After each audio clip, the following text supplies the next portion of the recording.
most famous physical therapist on the internet.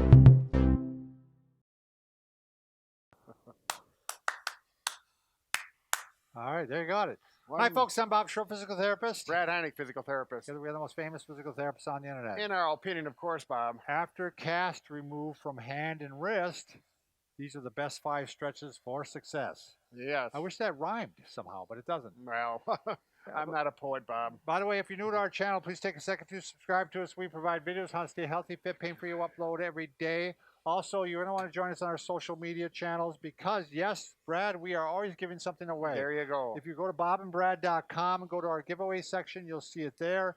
Or if you go to Facebook, Bob and Brad, it's always pinned to the top of the page. We're giving away the Pro-Slant right now. This is a foam device that you can use to stretch your calf and your Achilles tendon. And you get 2 of them, actually.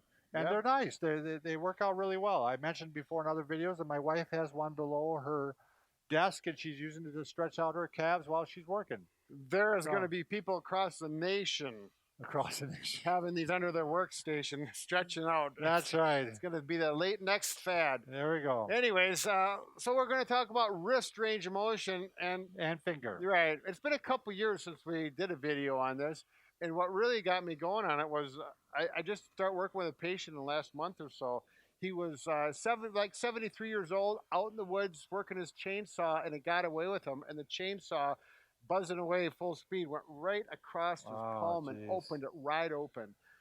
He was all by himself. I mean, this is a little bit of a story. We'll get off of it, but he wraps it up with a rig, jumps on his tractor, drives to his farm. Nobody home. He jumps in his car, drives to the clinic, the local clinic. They say, we can't do anything with it. They send him to the hospital 30 miles away. They say, we got to send you to Mayo. Oh, good Lord. So they put him in emergency in an ambulance, and he drives 70 miles to Mayo. And anyways, he was casted. It was just, he brought pictures. He was kind of proud of it. Wide open, cut through tendons, did not get to the bone. They sewed him up real nicely and put him in a cast for 8 weeks. So this isn't blood. You just have like you're marking. We'll get into that. Show what that is later. So we had the ultimate contracted hand. So he was like this basically. Not quite a claw. He was about like this. The cast kept him from going like that. But he was tight, and there was dead skin, and it was just not a real pretty sight. Okay. And now, actually, it's about 6 weeks later. He's doing much better, but he's got a ways to go. But these are some of the stretches that worked for him, and they're going to work for anybody. And probably most people are not going to have this tight of a hand as this gentleman. Yeah, and you got some good ideas here, Brad, kind of as a transition. The first thing is, let's get the fingers first. Sure. If your fingers are tight and you cannot extend them, so extending is going up and back. Straightening. Yep. Basically straightening. There you go.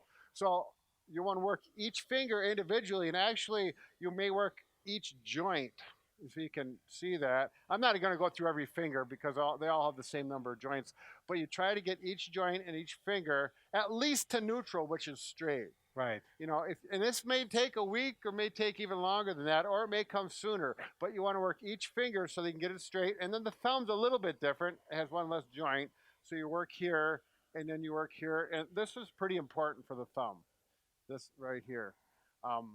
So make sure you get that. And then the wrist. You're going to want to get the wrist moving. Sure. It's nice to put it on a table. You go off the edge. Yep.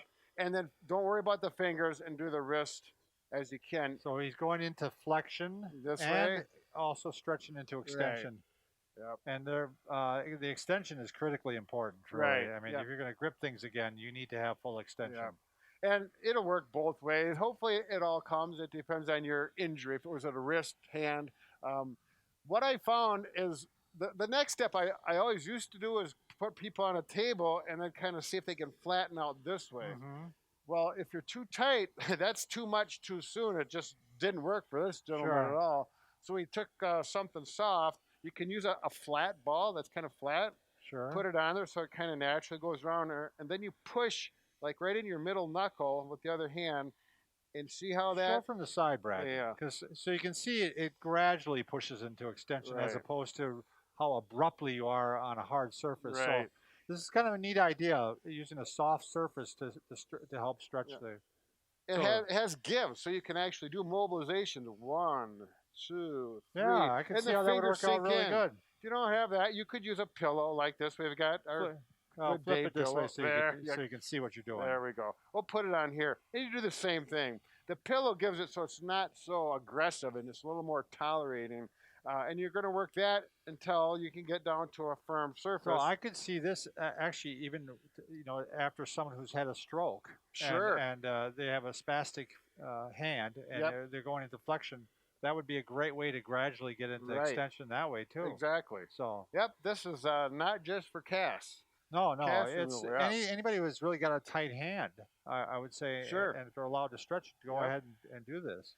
And of course, So- while you're doing this, you're going to work some active range of motion. But the next one is something that particularly the layperson probably would not think of. Be aware of. Is the joints here, the metacarpal phalange joints, MC, the knuckles here that make the fist. the big knuckles. Yep.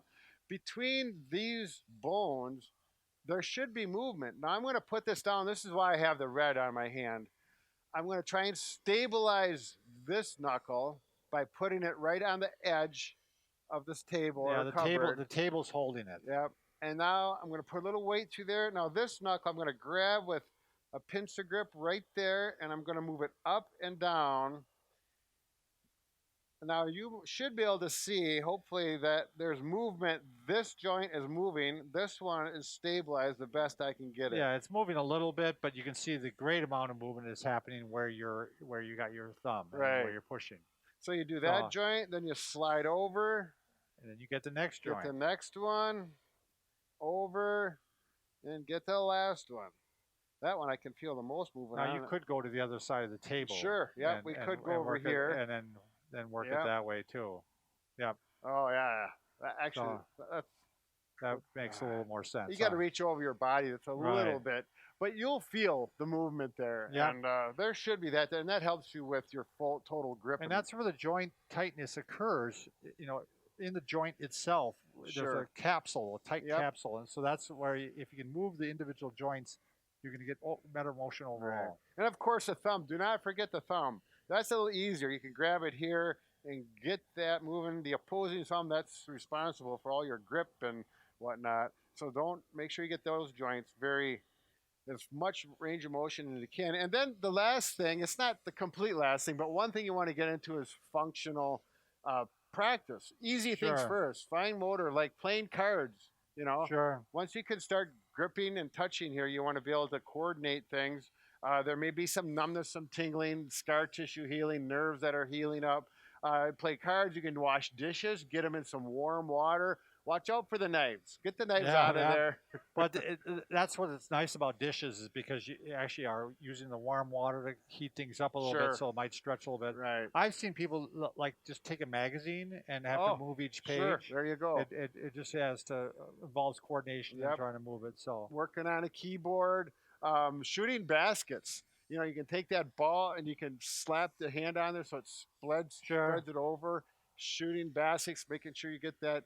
What do you call that? That's a jump shot. Yeah. You can But also, the wrist motion when you yeah. let go of the ball. Well, you can also just toss a ball back and forth. Yep. 'Cause Right. you're getting wrist flexion and finger extension Exactly. with that too. So Go out and weed the garden. All these things are going to be very helpful. my wife's gonna hope that I hurt my hand, so I'll do the dishes and weed the garden and do all Right. the things. Well, we can take care of that. Yeah, we can take care of that. So All right. Well, very good. Good luck with your getting the hand back to normal motion and weeding the garden and doing the dishes. say no more.